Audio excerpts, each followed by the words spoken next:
Ama. Y quizás es lo primero que Dios te va a decir.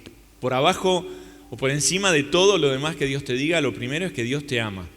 Y si algo de lo que Dios en esta mañana te va a compartir pueda resultarte un poquito hiriente o un poquito ofensivo o te va a sacar un poco de tu zona cómoda, tenés que verlo a la luz de que Dios te ama.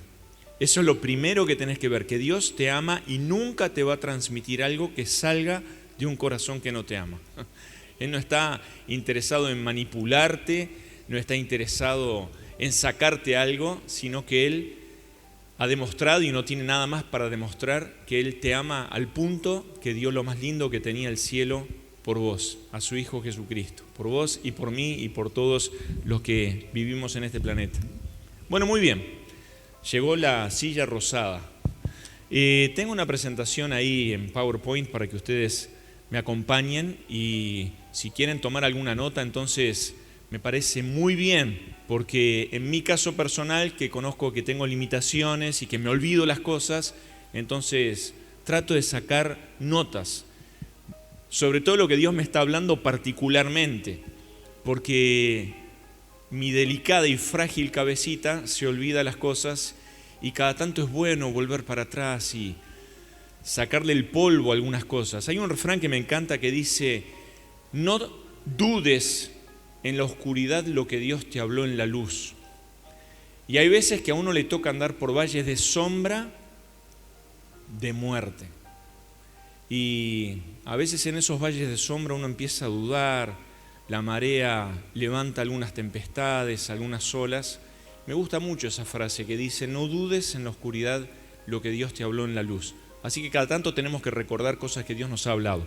Les voy a presentar, a ver si llega, dale un empujoncito allí, por favor. Ahí, esta es mi familia.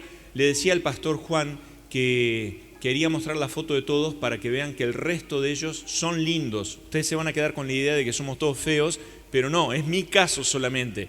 Los demás son todos lindos. Yo le digo a mi señora que nuestros hijos sacaron mi belleza. Por eso es que ella sigue siendo linda y yo estoy cada vez más feo, pero así está. Ella es mi señora Cris, llevamos 26 años de casados, nuestro primogénito David, Nicole, Elizabeth y Sofía. Y bueno, y por ahí paró lo de crecer y multiplicados. Dale nomás a la siguiente. Parece que no me estaba funcionando. Vamos a hablar hoy de un personaje en la Escritura que se llama A. Muy bien, ustedes pueden participar y si dicen amén y aleluya, mejor. Cada tanto vamos a dar ahí unos momentos como para alguna participación. Apolos es un personaje que se encuentra en varios pasajes, pero vamos a leer juntos en Hechos capítulo 18. Si ustedes me acompañan, es una escritura medio breve la que vamos a estar leyendo hoy, pero muy jugosa. Hechos capítulo 18. Ya había pasado un poco, vamos a leer desde el 24 en adelante. Hechos es un libro con muchas cosas maravillosas, es el comienzo de la iglesia. Alguien dijo que más que llamarse Hechos de los Apóstoles se debería llamar Hechos del Espíritu Santo, con lo cual estoy de acuerdo. Más allá de eso, hoy lo tenemos como Hechos de los Apóstoles. Y bueno, y hay cosas maravillosas que pasan allí. Un día se convierte en 3.000 personas, otro día se convierte en 5.000 personas, la iglesia está que revienta, no sé dónde metían toda esa gente, cómo hacían para reunirse. Lo cierto es que en algún momento, en la honestidad que tiene la Escritura, dice que en la congregación surgió como una especie de murmuración. Surgieron algunos murmuradores. Hermanos, toda iglesia normal tiene un grupito de murmuradores que de vez en cuando toman el micrófono. Si ustedes, Pastor Juan, congregación, no tienen un grupo de murmuradores, nosotros con total generosidad les podemos mandar un grupo prestado ahí, por 60, 70 años se los pueden quedar. Y aparecen los murmuradores y bueno, pero todo esto tan honesto que tiene la Escritura nos va narrando cosas de las cuales sacamos lecciones jugosísimas. Después, la figura del apóstol Pedro comienza a menguar un poquito y surge la figura del apóstol Pablo y es como que estuviéramos viendo una cadena de montañas. donde hay algunos picos que se levantan que son monumentales, ¿no? Tenemos al apóstol Pedro, tenemos de repente al apóstol Pablo en su esplendor, allí ya pasó Hechos 17, donde Pablo está en Atenas y da ese discurso maravilloso, y en Hechos 12 como que vemos una montaña, un pico no tan elevado, pero hoy nos vamos a concentrar un poco en este pico, porque también vamos a sacar algunas cosas muy provechosas para nosotros. Dice en el versículo 24, llegó entonces a Éfeso, ¿lo tienen? Perdón. Bien, amén, sí, lo tengo. 24, llegó entonces a Éfeso un judío llamado natural de Alejandría, varón elocuente, poderoso en las... Eso, bien, así hermanos, con entusiasmo, que me despeinen con su entusiasmo. Este había sido instruido en el camino del Señor y siendo de espíritu fervoroso, hablaba y enseñaba diligentemente lo concerniente al Señor, aunque solamente conocía el bautismo de... Y comenzó a hablar con denuedo en la sinagoga, pero cuando le oyeron Priscila y Aquila le tomaron aparte y le expusieron más exactamente el camino de Dios. Y queriendo él pasar a Acaya, los hermanos le dijeron, no te conviene hermano porque te precisamos más tiempo acá, además vos tenés unos cuantos defectos, fíjate que quedaste mal con Aquila y Priscila. Perdón, me fui a la versión apócrifa. Versículo 27, y queriendo él pasar a Acaya, los hermanos le animaron y escribieron a los discípulos que le recibiesen, y llegado él allá, fue de gran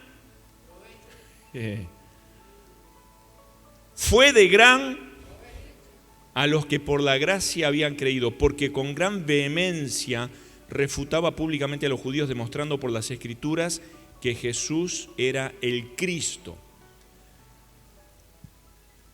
Hoy vamos a hablar de esto, porque para esto estamos nosotros acá. Nosotros tenemos necesidades, algunas son físicas, por ejemplo, necesidad de comer, hablamos de la necesidad de descansar, de dormir, necesidad de beber. Hay varias necesidades físicas que tenemos, pero también nuestra alma tiene necesidades. Dios nos ha creado con la necesidad de sentirnos útiles.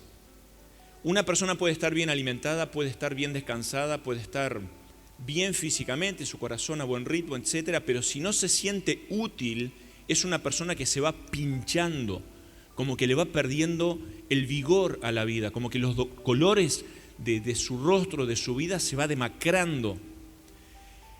Vos y yo tenemos la necesidad de sentirnos útiles. Y Dios nos creó así porque Dios es un Dios útil y que sirve, y nos creó a imagen y semejanza suya.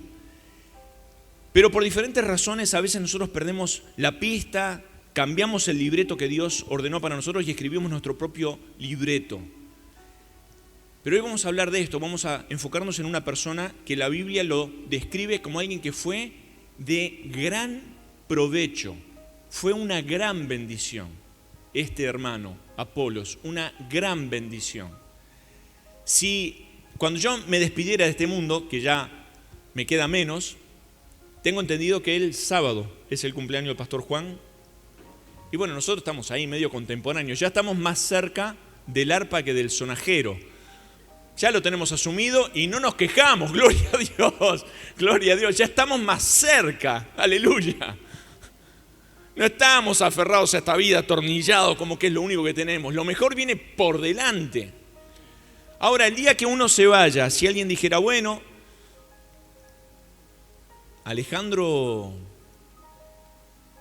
fue una bendición, yo ya me quedaría contento, ya estaría repicando las campanas celestiales, fue una bendición. Pero en este caso no es una bendición, realmente fue una gran bendición.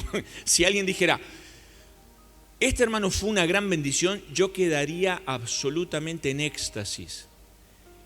Es maravilloso ver una persona que es de gran bendición, y esa es la huella que tenemos que seguir. Ahora, cuando vemos que Dios dice algo de alguien, no es una cosa que sucedió porque alguien hizo una lotería y salió la bolilla de esa persona. Hay un proceso, hay otras cosas que sucedieron antes que son los que catapultan precisamente que se llegue a ese final. Entonces, si bien nos estamos concentrando un poco en la bendición que fue Apolos, vamos a ver qué es lo que hizo que Apolos llegara a ser una gran bendición. Porque acá, en todo lo que vamos a ver, no hay ningún secreto, no hay ningún misterio, no hay ninguna cosa esotérica, escondida. Son cosas que están en la mesa servidas para usted y para mí, para vos y para mí. Están ahí para que nosotros las podamos apropiar. Éfeso. Bueno, muy bien. Llegó a Éfeso. Vamos a ver un poquito alguna cosa. Dale un empujoncito ahí. Nada sucede por casualidad. Yo no los conozco a ustedes y ustedes no me conocen a mí, no se perdieron nada. Pero quiero decirte algo, ni en mi vida ni en tu vida las cosas suceden por casualidad. Nada sucede por casualidad. ¿Te animas a repetirlo conmigo? Nada sucede por casualidad. Vamos una vez más. Nada sucede por casualidad. Y ahora, antes de repetirlo por última vez, quiero que pienses incluso en cosas negativas que han pasado en tu vida, en vientos en contra, en algunas situaciones que jamás las hubieras elegido. De hecho, quizás hubieras pagado todo lo que tenés para jamás vivirlas. Sin embargo, Dios las puso en tu camino. Y ahora, más que en entendimiento, sino en fe en la soberanía de Dios, repitamos una última vez. Nada sucede por casualidad. Tu contexto, el lugar de donde vos salís, la familia en la que naciste, el barrio en el que naciste, todo eso es parte de un plan soberano de Dios. Dios tiene pensado que tu vida sea una vida que es de bendición. Ahora, para que seas de bendición, Dios, no desde el momento que te convertiste, tampoco desde el momento que te bautizaste, sino desde antes de la creación del mundo, Dios ya tenía obras preparadas para vos de antemano. Y para que puedas realizar esas obras, Dios ya puso en tu contexto algunas herramientas que no las elegiste, no las compraste, sino que están allí. Dios las puso, porque nada sucede por casualidad. Apolos era natural de una ciudad. ¿De qué ciudad era? No estoy inventando nada, hermanos. Está ahí en Hechos 18, el 24 en adelante. Ya lo leímos. Era natural de... Muy bien, de Alejandría. Qué nombre particular ese, ¿eh? Alejandría. Evidentemente, alguien con un ego bastante elevado, que era típico de los Alejandros, Alejandro Magno un día le puso a esa ciudad en Egipto Alejandría. Alejandría era la segunda ciudad del Imperio Romano. La primera era Roma. Muy bien, la primera era Roma. La segunda era Alejandría. Alejandría tenía 600.000 habitantes. Fíjense que Uruguay solamente tiene una ciudad con más de 600.000 habitantes, que es esta, Montevideo. Después ya no tiene ninguna, pero ya hace 2000 años atrás en Egipto había una ciudad que tenía 600.000 almas que se llamaba Alejandría. Alejandría tenía algunas cosas así bastante notables. Una de ellas era... Qué pena que no traje premios, porque cuando tengo algún premio incentivo un poco más. Cuando yo era chico se mencionaban las 7 maravillas del mundo. Ahora no, porque hay muchas más, pero en aquel momento las 7 maravillas. Una de ellas era el Faro de Alejandría. Bueno, pero además de tener eso, Alejandría era la capital cultural del imperio y tenía una biblioteca donde tenía unos 600.000 títulos. Yo me pregunto si hacían un libro cada vez que nacía alguien, porque tenían 600.000 habitantes y 600.000 títulos.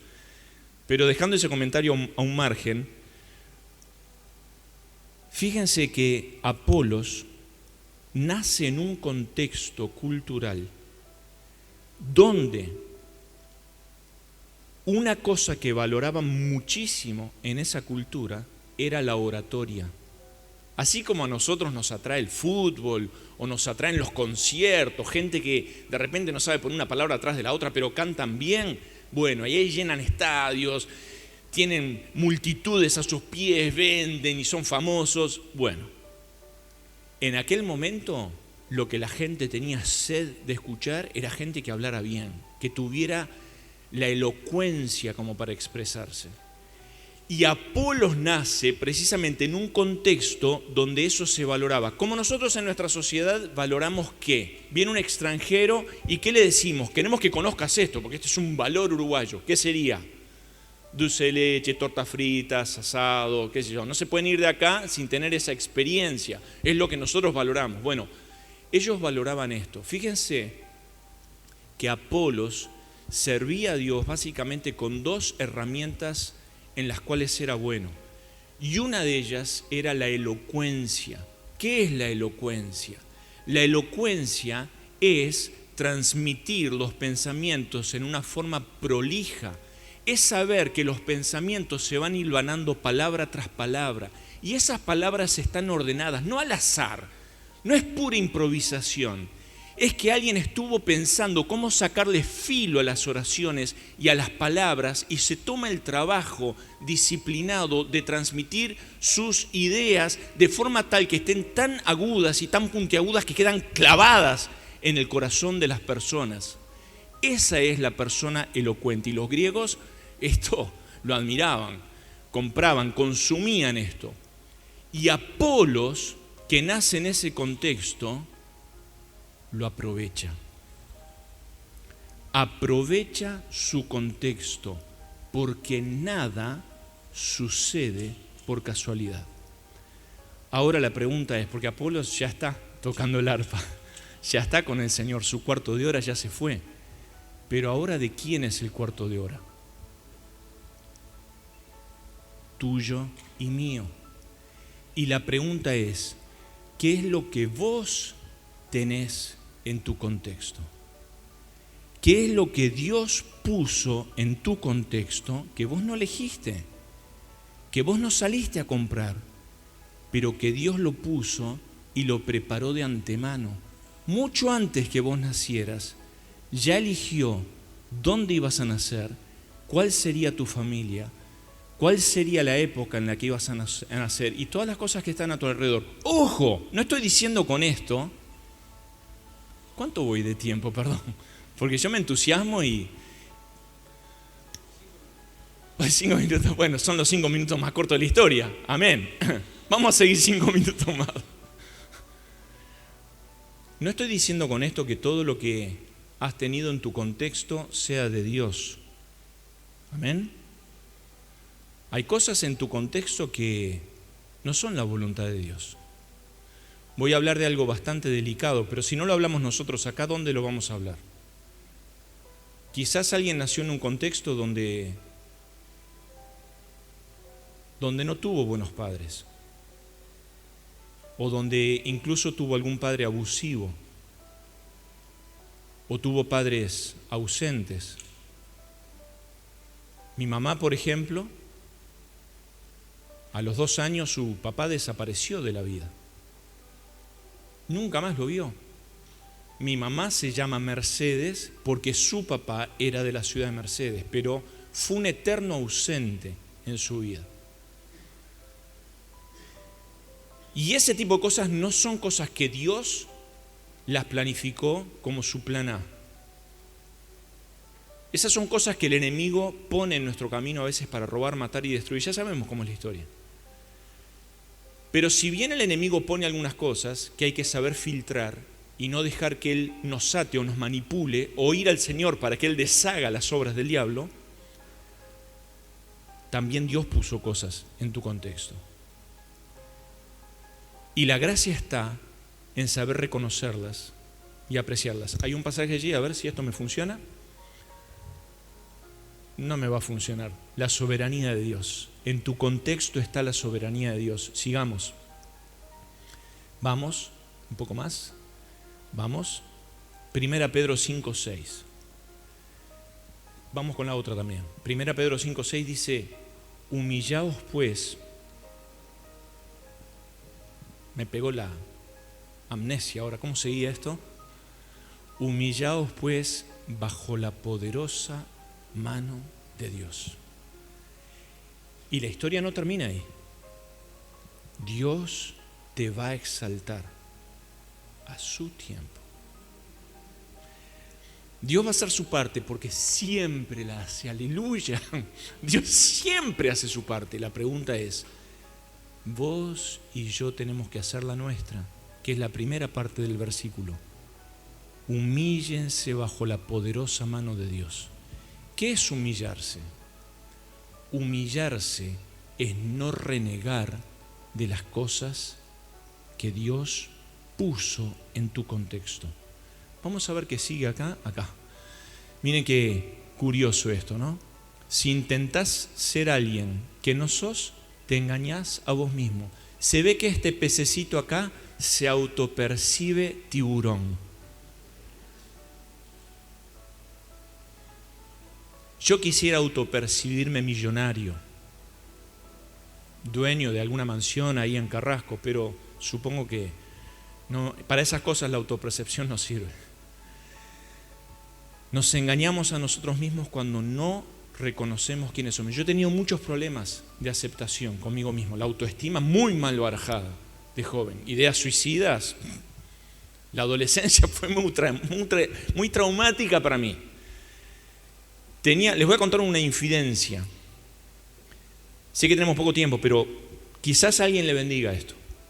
Cuando yo estaba en tercero liceo, tenía una compañera que era un personaje bastante nefasto. Porque en algún momento me empezó a poner un apodo y me decía nariz torcida. A mí me decía nariz torcida. Horrible, fíjense con lo que yo tenía que convivir. Era el diablo, hermano, estaba endemoniada esta persona. Me decía nariz torcida. Yo mirándome en el espejo de casa un día me di cuenta que tenía razón. O sea, no solamente estaba endemoniada, sino que además tenía razón. Y empecé a tener un trauma severísimo, pero una cosa mal. Ya era creyente. Se puede ser creyente y tener autoestima mala, porque el diablo a veces nos ata con ciertas cosas que perjudican nuestra percepción y que perjudican nuestra humildad. Porque en definitiva tener una autoestima baja no es más que un flagelo o una exteriorización de nuestra soberbia.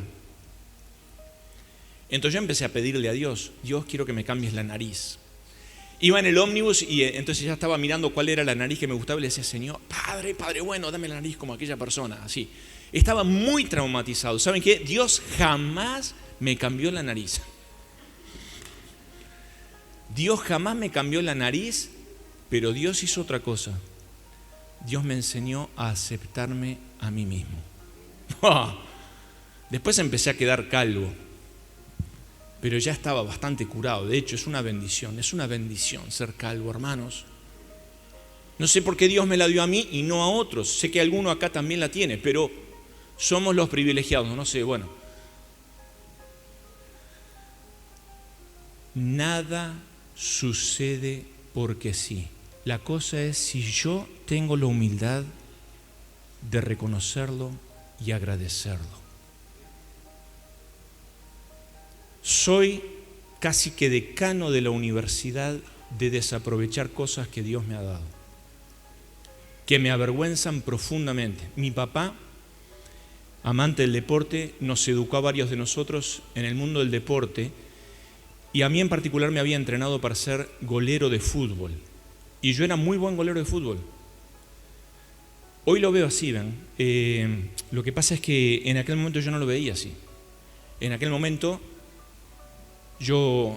toda esa capacitación que me había dado mi papá, la tomé y la puse en una bolsita negra y ¡pim!, la tiré a la basura porque yo quería jugar al básquetbol.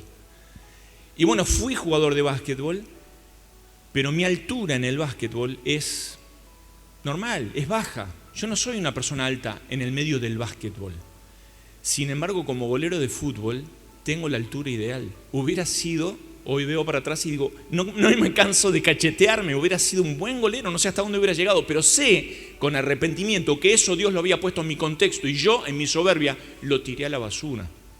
Una y otra vez lancé muchas cosas a la basura, pero Dios en su gracia me hace ver que en el contexto todavía hay más cosas que van más allá de mi soberbia y mi capacidad de tirar cosas a la basura y arruinar cosas. Dios todavía tiene más. Y en algún momento los ojos son abiertos y nosotros, en vez de ponernos en la baldosa de la soberbia, tenemos que pasarnos a la baldosa de la humildad y empezar a agradecer, decir gracias, Señor, gracias. Gracias por la familia en la que me pusiste. Todos locos, pero gracias. Gracias por esta familia donde estoy. Gracias por este lugar donde nací. Dejar de mirar el pasto más verde de la vereda del otro lado y empezar a ver las cosas que Dios puso en tu contexto y empezar a apreciarlas, porque nada sucede porque sí. Hay cosas que Dios las puso, y estamos hablando solamente de cosas del contexto, no estamos hablando ni siquiera de los dones, que es otro capítulo inmerso, es entrar en un almacén con un montón de cosas más. Dios puso cosas maravillosas, y cuando las empezás a apreciar, te das cuenta cómo ese tipo de cosas que Dios te puso son herramientas a través de las cuales te va a bendecir. Aprovechar el contexto, esto ya lo vimos, Alejandría, una ciudad, ¿de cuántos habitantes? Con la elocuencia, pero además Apolos era poderoso en la escritura. ¿Por qué? Porque era judío, y porque los judíos les enseñan la escritura a sus hijos. De hecho, algunos dicen que en algunas familias judías se conocen los primeros 5 libros de la Biblia, que es el Pentateuco, o la Torá, como dicen ellos, que se lo conocen de memoria. Y nosotros a veces festejamos cuando un niño en la escuela bíblica pasa y dice Dios es amor, y ahí está la abuela en la segunda fila y está llorando porque el hijo dijo de memoria Dios es amor. Nosotros a veces idiotizamos un poco nuestras generaciones, nuestros niños. Pensamos que si el libro no tiene dibujitos y letra grande no lo va a poder leer. Los judíos no hacen eso. Ellos les exigen a sus hijos porque saben que son capaces. Y Apolos nació en un contexto judío, era poderoso en las escrituras. También era parte de su contexto y él lo supo aprovechar.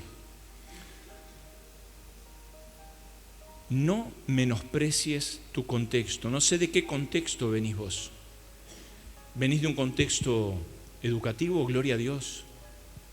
¿Jardinería? ¿Por qué no? Gloria a Dios. ¿Limpieza? ¿Por qué no? ¿Ingeniería, títulos profesionales, medicina? No sé, hay algún contexto allí, hay un viento a favor que Dios ya te puso que deberías considerar y reconsiderar.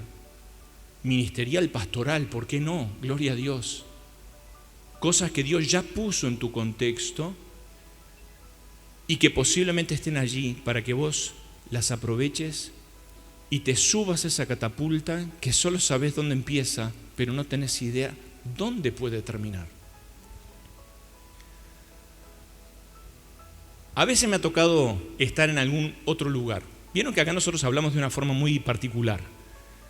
Por ejemplo, decimos yo, mientras que en otros lugares dicen yo.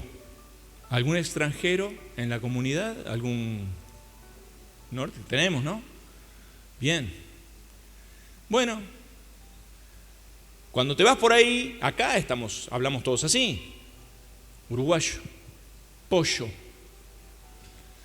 Cuando te vas a otros lados y son millones que hablan diferente, ya te empezás a sentir un poco como que hay que variar un poco para no llamar tanto la atención. Es más, algunos te empiezan a tomar el pelo. Ahí viene el uruguayo. Y uno como que se empieza a achicar hasta que al final volvés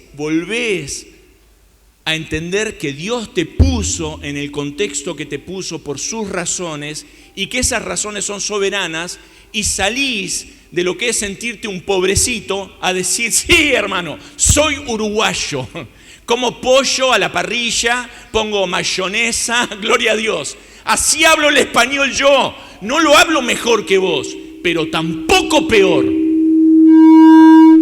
Pero si hago sonar el micrófono. Dios no quiere que vos te sientas mejor que otro, pero tampoco peor. La autoestima no te denigra, la autoestima potencia lo que vos tenés.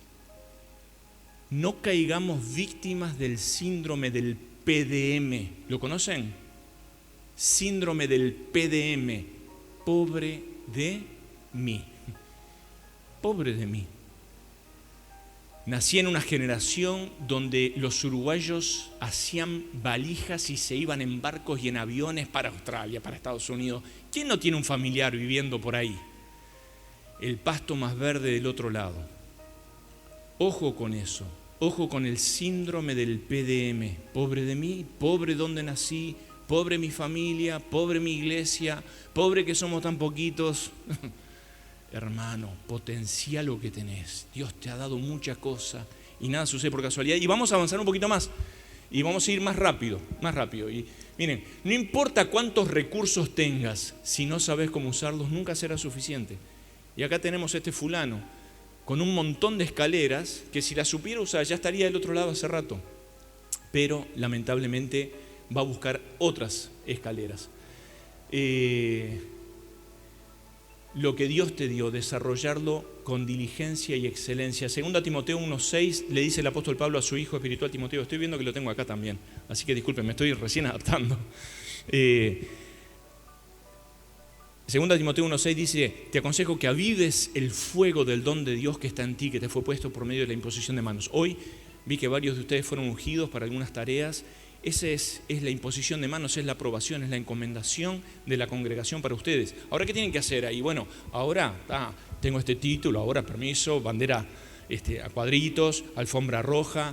No, ahora lo que tenés que hacer es potenciarlo, tenés que enfocarte, tenés que ser serio con lo que Dios te dio. Si recibiste la posta acá, gloria a Dios, pero no es solamente cuestión de mantener la posta acá, sino llevarla un poco más para adelante. La posta no se recibe para dejarla en el mismo lugar, la posta se recibe para llevarla bastante más para adelante. Entonces, eso implica trabajo, implica seriedad, implica pensar, usar bastante la mente, el corazón, las rodillas en oración y decir: Señor, ¿cómo puedo? ¿Para dónde tengo que tirar las redes? ¿Para dónde? ¿Qué es lo que tengo que hacer? Buscar con diligencia al Señor y usarlo al máximo potencial, como dice Colosenses 3:23, y todo lo que hagan, háganlo más o menos, ¿vieron? Más o menos. Ahí nomás, ahí nomás. Para un aceptable alcanza. No. Y todo lo que hagan, háganlo de corazón, como para el Señor y no para los hombres. ¿Me permiten una más?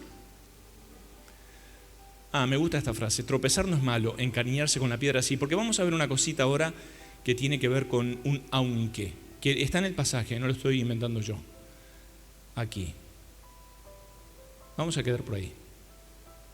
Y capaz que nos quedamos por la de ser enseñable nomás. Amén.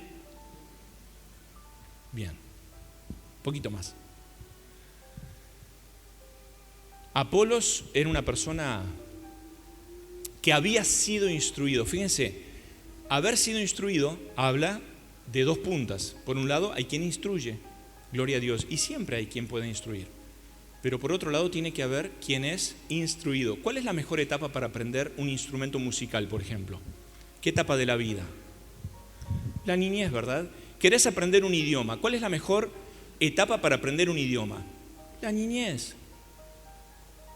Bueno, los niños son maravillosos a la hora de aprender porque no te cuestionan tanto, no son tan complicados. Nosotros después sacamos diploma en complicar todo, pero los niños son un poco más receptivos, más moldeables, más humildes. Está el profesor de piano, ahí le dice: bueno, tenés que poner la mano así, y él no se pone a cuestionar: no, porque yo vi en YouTube que aquel lo hace de otra forma. El niño sigue las instrucciones y bueno, y ahí va. Es enseñable. Ahora, Apolos, que había sido instruido, ya no era el niño que estaba haciendo las primeras escalas en la música, ahora estaba dando el concierto.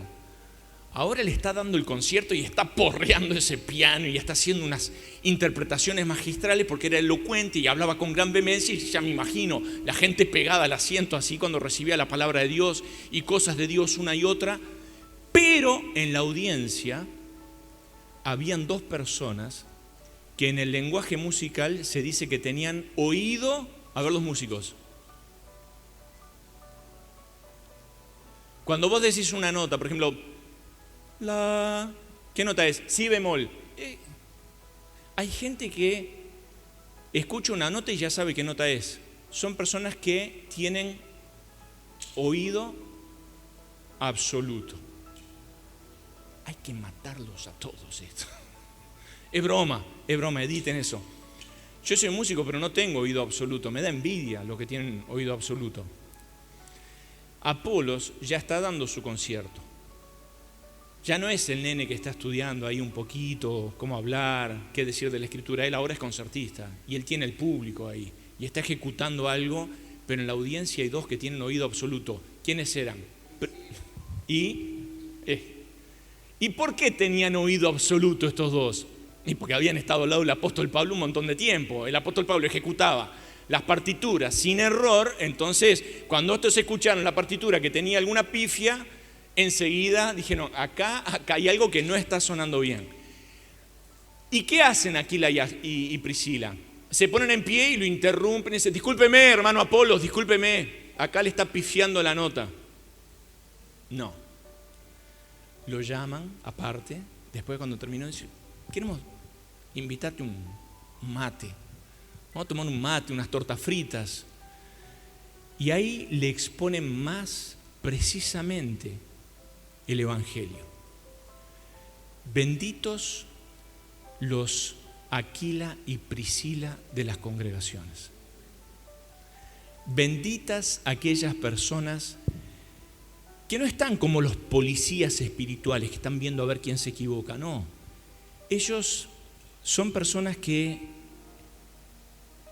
estimulan a otros a que sean mejores. ¿Vieron como cuando uno le gusta estar al lado de algunos que parece que cuando pasa cerca de uno se convierte en una mejor persona? Y Priscila y Aquila tenían esto, que no estaban señalando a los demás, sino que estaban tratando de lavarle los pies a los demás. Qué linda imagen, ¿no? Y me la llevo para siempre en la retina cuando voy a entrar a la iglesia de ustedes, al templo, y hay unas hermanas allí que están limpiando los vidrios. Ya les dije, nos están lavando los pies a todos con lo que están haciendo.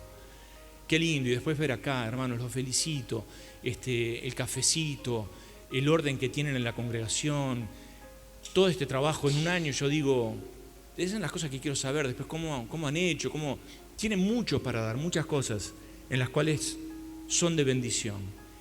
Y hay un grupo acá de personas que está trabajando a destajo y lo está haciendo muy bien. Aquila y Priscila lo vieron a Apolos que estaba pifiando un poco ahí y lo llamaron aparte. Y entonces le expusieron. Ahora, ¿a usted qué le parece? ¿Hablar y corregir a alguien es fácil o es difícil? Mirá, te digo una cosa. Corregir a alguien es una senda bastante riesgosa, porque caes en el gran peligro de entrar en la lista negra de la gente. Ahora estás en la lista negra. No te lo van a decir abiertamente, pero te van a defenestrar por la espalda. Corríjame, profe. Yo en una época era profesor. Y algún alumno me decía, corríjame, profe, corríjame. Si ve que me equivoco, corríjame. Y yo, con poco asfalto todavía, me la creí. Y bueno, corregía. Ya, es así. La mirada se transformaba. Se desfiguraba el alumno. Y ahora la mirada te estaba tirando serpientes, cobras, cuchillos, hachas, silla eléctrica. Corríjame, sí, corríjame. Yo te conozco. Ya me pusiste en la lista negra, ya me imagino lo que estarás poniendo en Facebook por ahí. Es riesgoso. Agradece cuando en el acierto o en el error, porque no siempre la persona que se acerca tiene razón, pero en el acierto o en el error, el que se acerca a decirte algo se está arriesgando a que vos lo pongas en la lista negra. Así que aprecialo. Aprecia a la persona que te viene a decir algo. Dile las gracias. No cierres la boca de alguien que se acerca a decirte algo. Saúl y David, uno de los contrastes que hubo entre los dos es que Saúl no admitió que le dijeran cosas en las que se equivocaba. Sin embargo, David, la persona que lo reprendió por lo de Betsabé, etc., cuando David estaba muriendo, al lado de su lecho de muerte, también estaba esa persona que lo reprendió, que se llamaba Natán. Natán tuvo la virtud de llevarse hasta sus últimos días a las personas que eran capaces de decirle las cosas que pensaban. Y Apolos, miren qué lindo esto. Esto debería ser algo que sucede como una escena que sucede a diario, cotidiana. Alguien que se acerca a corregir y Apolos que recibe la corrección. Pero es tan excepcional esto que hay que hacerle un cuadro y ponerlo en algún lado. Porque no es tan común que alguien se acerque a corregir y tampoco es tan común que alguien acepte la corrección. Y acá tenemos Priscila y Aquila que se acercan y Apolos que corrige la partitura. ¿Cómo sé que la corrige? ¿Cómo sabemos? Porque lo dice el pasaje. Porque después cuando va para Acaya, él refuta y lo dice con vehemencia y enfatizando las notas que Jesús era el Cristo. Él solamente conocía el bautismo de Juan. No vamos a entrar en eso, cómo es que conocía esto, ya es un debate para otra historia. Pero la cosa es que él tenía un aunque solo conocía el bautismo de Juan. Vos y yo también tenemos algún aunque. Nos gustaría ser perfectos, estar en el vértice de la perfección y no lo estamos. Tenemos aunques y necesitamos que otros que nos ven de repente se acerquen y se arriesguen a corregirnos. Y si somos lo suficientemente humildes para aceptar esa corrección, entonces somos potenciados para ir más allá. Amados, qué bendición, qué bendición. Esta persona fue una gran bendición. ¿Dónde comienza esto? No empezó en Acaya, no empezó en Éfeso. Esto comenzó en Alejandría, cuando él aceptó ese contexto en el que nació. Entendió, yo nací en un contexto donde tengo la palabra de Dios, que me la enseñaron a la fuerza, y tengo por otro lado un contexto cultural donde hay un montón de cosas que son una basura, pero hay un montón de cosas que son muy buenas para aprovechar. Ahí empezó, en su humildad, en ser instruido en los caminos de Dios, aunque solo conocía el bautismo de Juan. Y con lo poco que tenía, ponerlo todo a disposición del Señor, potenciarlo y servir al Señor con lo que él tenía. Y cuando dio lo que él tenía, vino alguien que le quiso dar más y supo tener la humildad de recibir más para servir al Señor. Esta es la gente que Dios usa. Y sabés dónde Dios te empieza a usar, pero no sabés dónde va a terminar.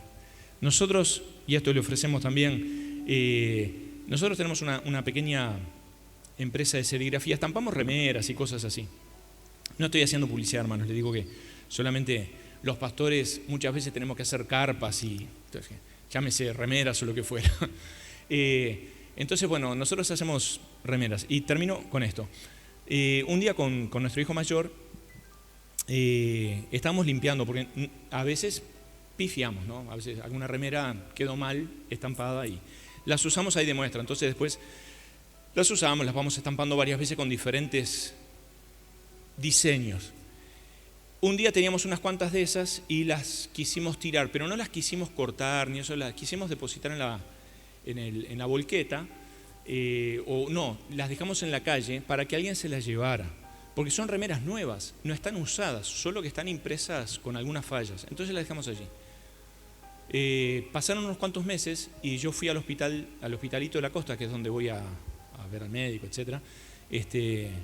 Y estaba ahí esperando en la fila para sacar remedios y de repente veo a la distancia a alguien que tiene una remera con unos leones ahí. Yo dije, y yo tengo esa manía que me gusta sacarle fotos a diseños de remeras que me gustan. Entonces no le saco fotos a mis hijos mucho ni a mi señora, pero a las remeras sí. ¿Qué va a hacer? Mi señora no se ofende porque ella también hace lo mismo con jardines. Ella es loca de los jardines, saca más fotos a los jardines que a nosotros como familia. Oren por nosotros, hermanos. Todos esos defectos para decirle necesitamos oración. Pero entonces ahí estaba y vi a la distancia una persona que tenía una remera ahí interesante y ya dije, le voy a sacar una foto. Cuando empecé a ver, digo, esas remeras las hicimos nosotros. Son las remeras de descarte que nosotros hicimos y que pusimos ahí en la vereda, en Sayago, y ahora estaba el fulano usando esta remera en Ciudad de la Costa y la estaba usando ahí lo más orondo, como que fuera una remera nueva.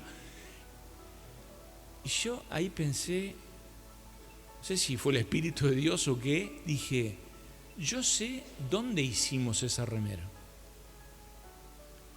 pero no tenía idea dónde iba a llegar. A veces alguien escribió y dice, Ale, tus remeras están en Portugal. Y yo quedo, yo sé dónde la hice, pero después ya no sé hasta dónde va a volar. Vos sabés, tanto los que fueron ungidos hoy, como los que ya están sirviendo, como los que quieren decir, heme aquí al Señor, vos sabés dónde estás hoy. Y sabés lo que tenés que hacer acá.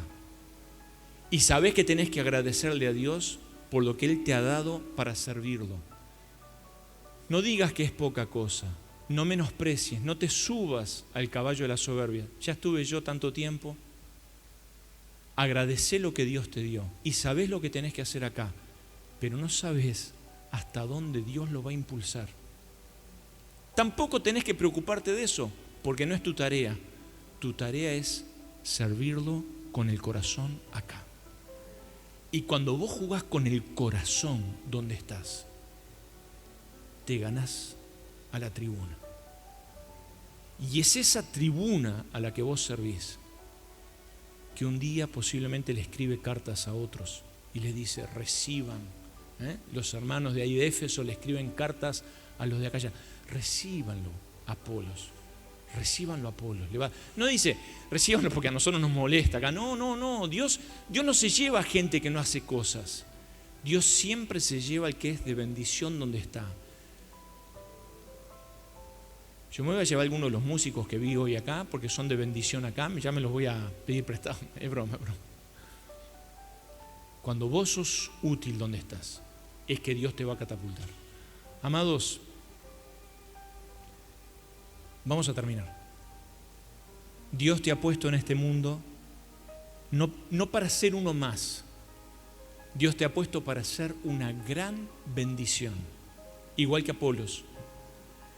Que este proceso que vemos estos escalones que vemos en él, nos inspiren a nosotros para que hagamos lo mismo, para que apreciemos las cosas que Dios nos da, donde Dios nos puso, además de los dones que Dios nos da, que los apreciemos en gratitud, que los potenciemos en obediencia y que sirvamos de todo corazón al Señor, comenzando acá y hasta los confines de la tierra.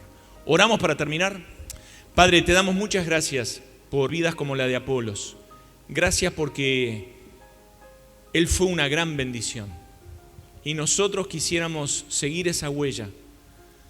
Perdónanos tantas limitaciones, perdónanos la soberbia, cuando a veces nos comparamos con otros, cuando a veces nos quejamos porque no recibimos lo que recibió el otro y dejamos de usar lo que nosotros sí recibimos, que era igual de bueno que lo del otro. Padre, ayúdanos por favor a lidiar con nuestra soberbia, a venir en humildad delante de ti, a agradecerte lo que tú nos das, a entender que nada sucede por casualidad y a poner nuestros dones, talentos y herramientas a tu servicio, sabiendo que acá es donde tenemos que jugar con el corazón y dejándote a ti hasta dónde puede volar esto. Te damos muchas gracias, te bendecimos y te agradecemos. Bendice esta hermosa congregación. Gracias por la posta que han llevado hacia adelante muchísimo y rogamos para que con más y más entusiasmo tú les uses para llevarla más lejos aún. En el precioso nombre de Cristo Jesús. Amén y amén.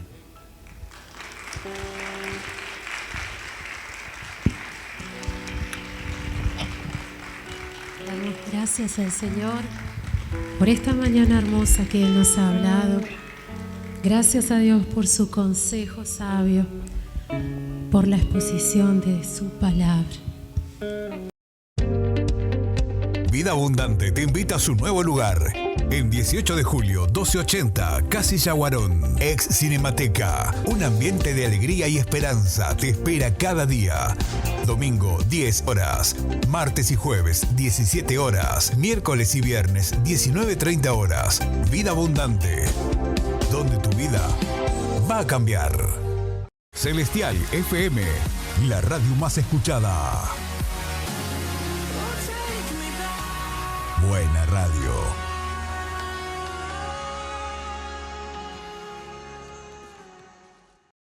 Ahora podés descargar de Play Store la aplicación de Celestial FM 90.7. La radio en tu celular, donde vayas.